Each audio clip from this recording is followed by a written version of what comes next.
Stacy Steffen with KCRE, and thanks so much for joining me for part 3 of this free informative video series on buying and selling real estate. We are going through a 6-part series about how to buy and sell real estate. Not only are you going to learn what we are doing at KCRE to help protect our clients during this time of uncertainty, but you will also learn what you need to know about the real estate process. Whether you are a first-time homebuyer or a seasoned investor, there is always something new to learn about the real estate process, and I am here to help you regardless of where you are in this endeavor. I started this series with parts 1 and 2 that can be found on my Facebook page or my YouTube channel, Stacy Sells KC. It is a 3-part series of the complete guide to the home buying process. Parts 3 through 6 will be the home selling process. If you send me your email address or put it in the comments below, I can send you the free toolkit that I have developed for you to get started in the next chapter of your life. So don't forget to email me for your free toolkit at stacy@kcresells.com. Parts 1 and 2, we talked about the what's and the whys, the timeline, and the escrow process. Today, for part 3, we're going to talk about how much a home actually costs and what closing costs are. How much does a home actually cost? Well, you have the earnest money deposit. This is due 2 days after contract acceptance. Typically, the earnest money deposit is determined based on the purchase price in our market. It's common to be 1 to 2% of the purchase price. It can be delivered by wire, however there is a $20 to $30 fee usually associated with that, or you can use a cashier's or a personal check. This will become part of your down payment and is not an additional fee. The down payment. This is due at the close. The amount you will need for a down payment is determined by the type of loan you qualify for. FHA is a minimum of 3.5%, whereas conventional loans can range anywhere from 3 to 20%. Make sure you ask your lender for your available options. The home inspection. This is due at the time of the inspection.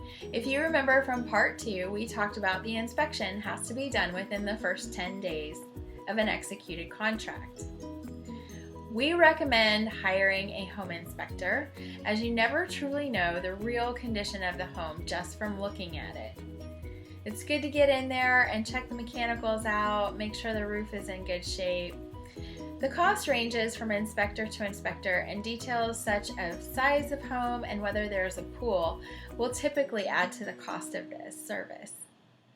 Typically, an inspection is anywhere from $300 to $500 and is usually paid by a cash or check. This is an additional fee, again, is paid at the time of inspection and is completely separate from everything else with regards to your home. The appraisal, this is another separate cost and it is due at close. However, it could be due upon appraisal. It really depends on your appraiser.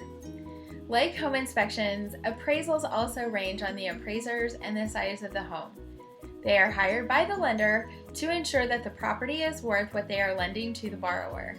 They range anywhere from $300 to $600. Closing costs. These are due at the close of escrow.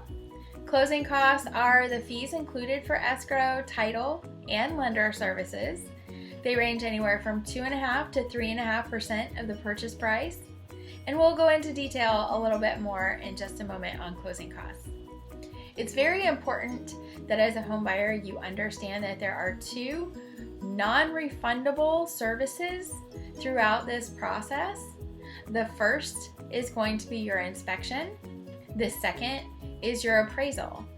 So it is very important to know that approximately $1,000 of your home buying process is non-refundable.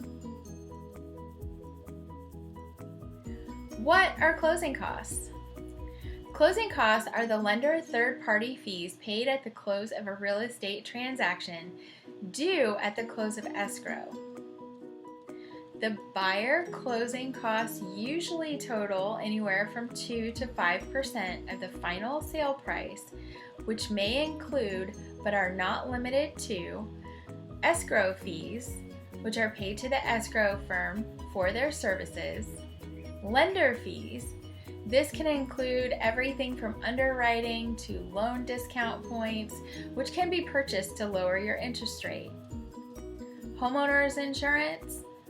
Required by most lenders, you will typically pay your premium for 1 year.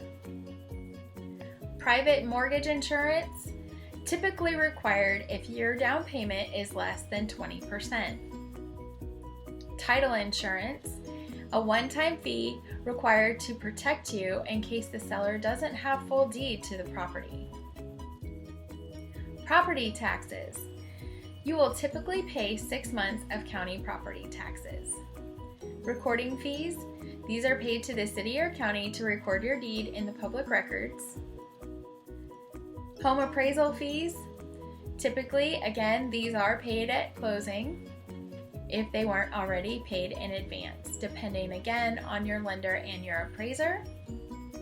And homeowners association or HOA dues. If your home has a homeowners association, you will pay at least 1 month's dues up front at closing. This all, of course, depends on your HOA, and always please check with your lender for the full scope of what your actual closing costs will be. Finally, guys, thanks so much for joining us for this 3-part home buying series. It has been a real pleasure. I've enjoyed every moment with you guys. And of course, if you shoot me an email, I will send you the free toolkit. This includes a bonus checklist for after escrow. So once you've gotten closed, you've got a great checklist so you know when to change over your utilities, update your address, who to update, all those great information. So please shoot me an email at stacy@kcresales.com. Give me a phone call or a text message, 816-394-1075. And as always, have a great day, guys. Thanks so much.